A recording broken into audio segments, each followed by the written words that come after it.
살기로 했네. 주님 뜻대로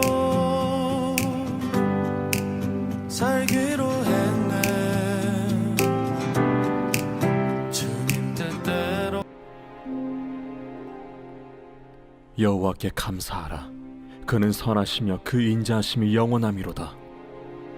여호와의 속량을 받은 자들은 이같이 말할지어다. 여호와께서 대적의 손에서 그들을 속량하사 동서남북 각 지방에서부터 모으셨도다. 그들이 광야 사막길에서 방황하며 거주할 성읍을 찾지 못하고 줄이고 목이 말라 그들의 영혼이 그들 안에서 피곤하였도다. 이에 그들이 근심 중에 여호와께 부르짖음에 그들의 고통에서 건지시고 또 바른 길로 인도하사 거주할 성읍에 이르게 하셨도다. 여호와의 인자하심과 인생에게 행하신 기적으로 말미암아 그를 찬송할지로다. 그가 사모하는 영혼에게 만족을 주시며 줄인 영혼에게 좋은 것으로 채워주심이로다. 사람이 흑암과 사망의 그늘에 앉으며 곤고와 쇠사슬에 매임은 하나님의 말씀을 거역하며 지존자의 뜻을 멸시함이라. 그러므로 그가 고통을 주어 그들의 마음을 겸손하게 하셨으니 그들이 엎드려져도 돕는 자가 없었도다. 이에 그들이 그 환난 중에 여호와께 부르짖음에 그들의 고통에서 구원하시되 흑암과 사망의 그늘에서 인도하여 내시고 그들의 얽어맨 줄을 끊으셨도다. 여호와의 인자하심과 인생에게 행하신 기적으로 말미암아 그를 찬송할지로다. 그가 논문을 깨뜨리시며 쇠빗장을 꺾으셨음이로다. 미련한 자들은 그들의 죄악의 길을 따르고 그들의 악을 범하기 때문에 고난을 받아 그들은 그들의 모든 음식물을 싫어하게 되어 사망의 문에 이르렀도다. 이에 그들이 그들의 고통 때문에 여호와께 부르짖음에 그가 그들의 고통에서 그들을 구원하시되 그가 그의 말씀을 보내어 그들을 고치시고 위험한 지경에서 건지시는도다. 여호와의 인자하심과 인생에게 행하신 기적으로 말미암아 그를 찬송할지로다. 감사제를 드리며 노래하여 그가 행하신 일을 선포할지로다. 오늘 우리가 함께 나눌 시편 107편 말씀은 감사의 시편으로 유명한 시편입니다. 1절 말씀은 이렇게 시작하고 있습니다. 여호와께 감사하라. 그는 선하시며 그 인자하심이 영원함이로다. 시편 기자는 감사하라고 말하고 있습니다. 그런데 그냥 단순히 감사하라고 말하지는 않습니다. 왜 감사해야 하는지 이유를 말하고 있습니다. 하나님은 선하시기 때문입니다. 하나님의 인자하심이 영원하기 때문입니다. 우리는 감사할 일이 있을 때 감사하려고 합니다. 사업이 잘 되면 감사하고, 건강하면 감사하고, 자녀가 잘 되면 감사하고, 문제가 해결되면 감사하려고 합니다. 그러나 시편 기자는 상황이 아니라 하나님 때문에 감사하라고 말하고 있습니다. 환경은 변하지만 하나님은 변하지 않기 때문입니다. 오늘 본문은 하나님께서 어떤 분이신지 4가지 모습을 보여주고 있습니다. 그리고 그때마다 반복되는 말씀이 있습니다. 이에 그들이 그들의 고통 때문에 여호와께 부르짖음에, 그리고 그가 그들의 고통에서 건지셨도다.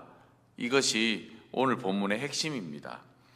인생은 고통이 있지만 부르짖는 자, 즉 하나님께 외치는 자는 하나님은 외면하지 않으신다는 것입니다. 오늘 보면 4절 말씀입니다. 그들이 광야 사막길에서 방황하며 거주할 성읍을 찾지 못하고. 이스라엘 백성들은 출애굽 후 광야를 걸었습니다.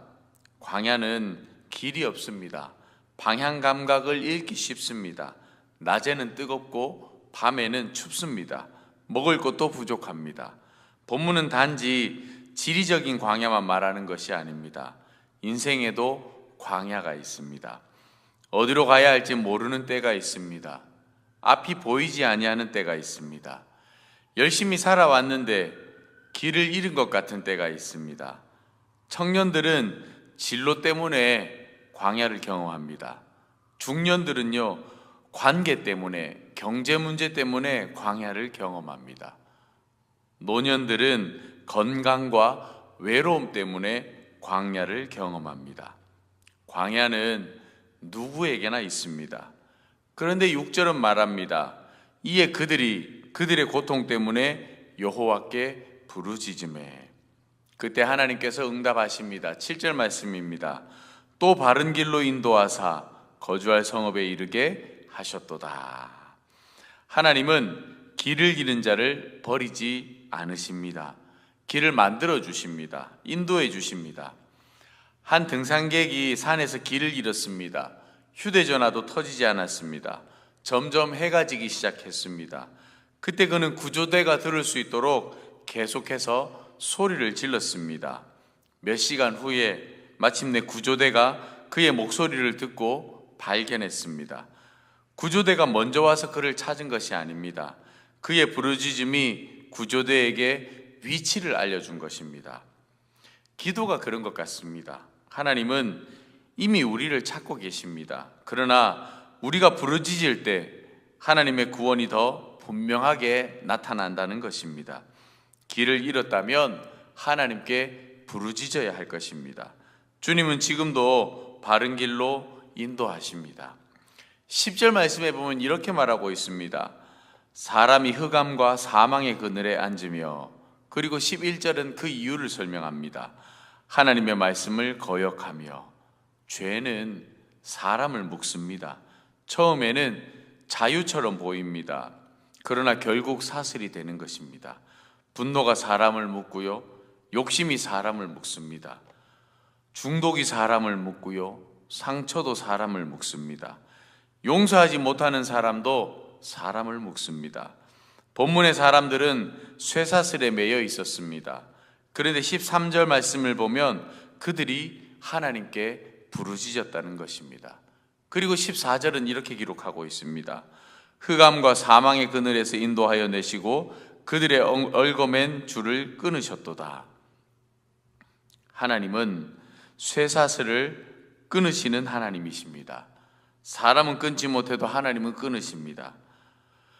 오랫동안 서커스단에서 사육되던 코끼리가 있었습니다. 어릴 때부터 쇠말뚝에 묶여 있었기 때문에 성인이 된 후에도 작은 줄 하나만 묶어 놓으면 도망가지 않았습니다. 우리가 잘 아는 것처럼 힘이 없어서가 아닙니다. 마음이 묶여 있기 때문입니다. 많은 사람들이 그렇습니다. 이미 자유롭게 될 수 있는데 과거의 실패 때문에, 상처 때문에 여전히 묶여서 살아가는 것입니다. 그러나 예수님은 말씀하셨습니다. 진리가 너희를 자유케 하리라.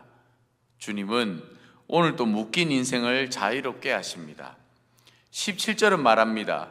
미련한 자들은 그들의 죄악의 길을 따르고, 18절은 그들은 그들의 모든 음식물을 싫어하게 되어 라고 말하고 있습니다. 병들어 죽음의 문에 가까이 간 상태입니다. 그런데 19절은 다시 같은 말이 나옵니다. 이에 그들이 그들의 고통 때문에 여호와께 부르짖으매. 20절입니다. 그가 그의 말씀을 보내어 그들을 고치시고. 여러분, 얼마나 놀라운 말씀인지 모릅니다. 하나님은 말씀으로 치료하십니다. 몸도 치료하시지만 영혼도 치료하십니다. 오늘날 가장 많은 병 가운데 하나는요, 마음의 병입니다. 불안합니다. 두렵습니다. 외롭습니다. 지칩니다. 겉은 멀쩡하지만 속은 무너집니다. 그런데 하나님의 말씀은 영혼의 약입니다. 하나님의 말씀은 생명입니다. 하나님의 말씀은 회복입니다. 우리에게 필요한 것은 단순한 위로가 아니라 하나님의 말씀입니다. 주님의 말씀 한마디가 인생을 살리는 것입니다. 오늘 본문은 세 부류의 사람을 보여주고 있습니다. 광야에서 방황하는 사람, 감옥에 갇힌 사람, 병들어 죽음의 문턱에 선 사람.